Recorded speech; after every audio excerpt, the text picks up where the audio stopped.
I don't know what to say other than bless you all. Thank you.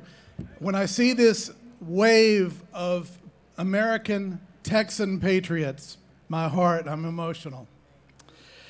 A friend told me the other day, now that we're doing these things, these tea parties, he said, you know, Phillip, now you're a community organizer.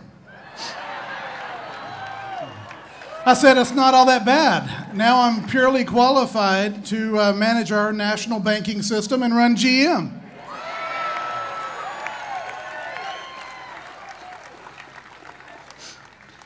I have a question for everybody here. If you're broke, you and your family, do you go borrow tons of money and give it to your friends? Why is our government borrowing trillions of dollars on wealth that has yet to be created?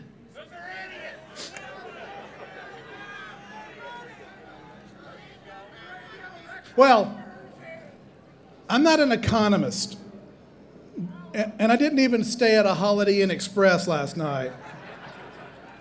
But as the old Texas saying goes, that dog don't hunt.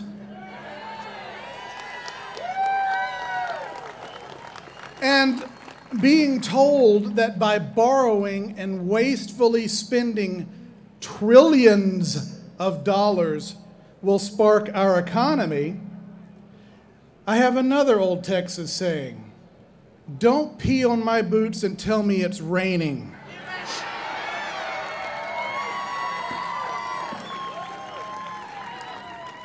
First of all, we would like to thank the great Mark Davis of WBAP. He has put more people here than we could have ever dreamed. He is a true patriot, and we thank him. We do love Mark Davis. Next of all, we would like to thank Lieutenant Williams and the wonderful men and women of the Dallas Police that have done a tremendous job. They are here tonight. Thank you. They are here tonight keeping us safe. And we love them. And they protect us every day. Thank you. We also want to thank our men and women in uniform that protect us from our enemies.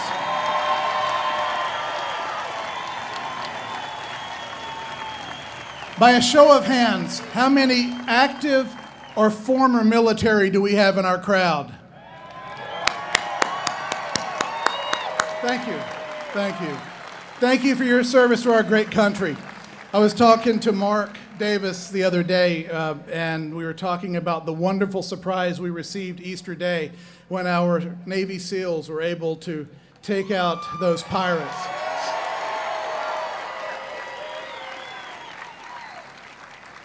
And as an added bonus, they didn't even have to waterboard them.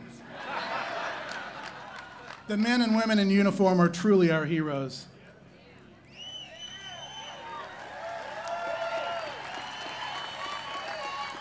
Sons and daughters of liberty, we welcome you. Patriots of Texas, we welcome you.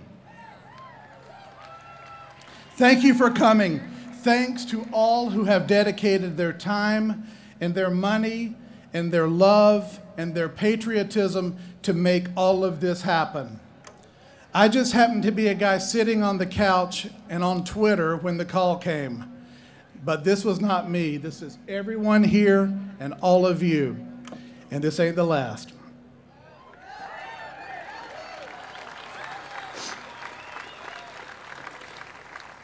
I heard Nancy Pelosi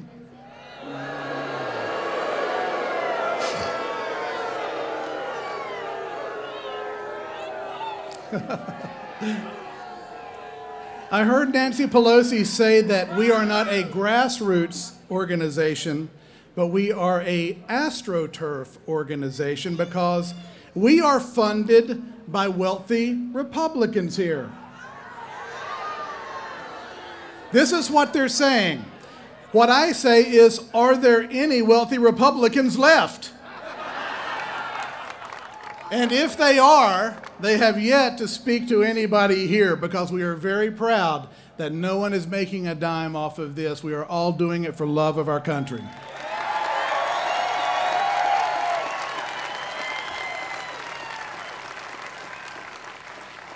We will be called haters by our enemies, by the other side. And we are. We are haters of big spending politicians. We will be called racists, and we are, because we are all members of the human race. But we like the humans in this race that show personal responsibility. We will be called sexists, who, I'm just going to leave that alone. There's kids here. Okay. The next question I have for everybody here is, have you had enough? I don't think they heard us in Fort Worth with Rick Perry. Have you had enough? Today, we send a message to Washington, D.C. The conservative sleeping giant is awake.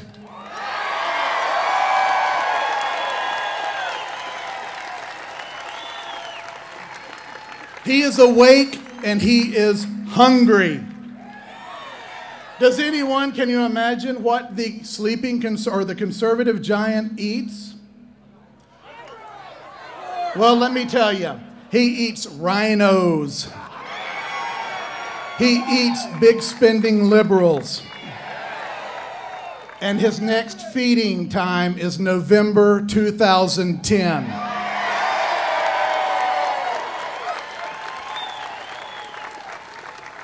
What is this all about? Why are we here? This has been decades in the making, and I have often, as you may have had conversations with your friends, what will it take for the average tax-paying, middle-class, minivan driving, raising their kids, worrying about how they're going to pay their bills person to get out of their lazy boy and hit the street? Heaven knows the other side doesn't have a problem doing that. The only problem we've ever faced is because we're too busy working and paying taxes. What we are here today for, and this means nothing, this big party we're having, if we do not elect conservative leaders in 2010. We will tell Nancy Pelosi that she can continue to say stupid things, but not as chairman, as the Speaker of the House.